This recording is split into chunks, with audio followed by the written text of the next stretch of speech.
the headlines.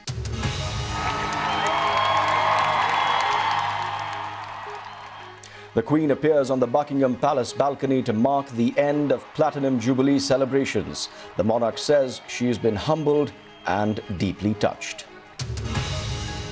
10,000 people take part in a huge platinum pageant featuring the performers and celebrities from each decade of the Queen's reign. Officials in Bangladesh say exploding chemical containers are hampering efforts to extinguish a deadly fire at a storage depot.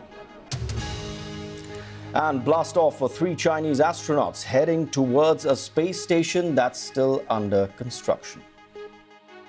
Pope Francis has prayed for the victims of an attack on a Nigerian church in which at least 25 worshippers were killed by gunmen. The assault took place in the southern town of Owo in the Ondo state. Officials say several people were abducted by the gunmen whose identity is unknown.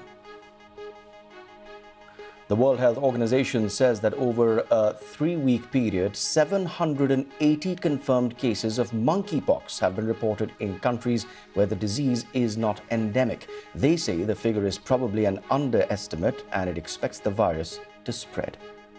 Now, there are fears among economists that Sri Lanka may be the first of a house of cards of emerging economies struggling to buy food, fuel and medicine as rising prices and financial distress gather force.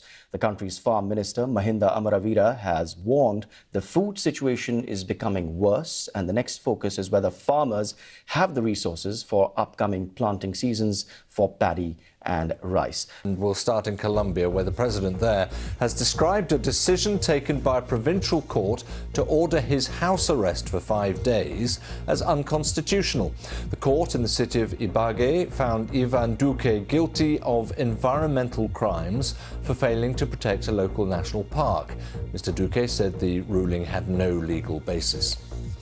Rafael Nadal has won the French Open tennis final. That is his 14th time. That's unprecedented. He's also become the oldest male champion in the history of the tournament. The 36-year-old Spaniard beat Norway's Casper Ruud in straight sets, and that victory extends Nadal's record-breaking number of Grand Slam singles titles to 22. He's now on course to complete a calendar Grand Slam as he won the Australian Open in January. Bangkok has celebrated its first LGBTQ Pride parade in 16 years on Sunday. People from all communities joined in with the festivities, which was decorated in Pride's signature rainbow colours. Despite the celebration being given approval, same-sex rights are still subject to discrimination, including a lack of marriage equality and gender recognition laws. The event was endorsed by the city's newly appointed governor, who is the first in his position to support LGBTQ rights.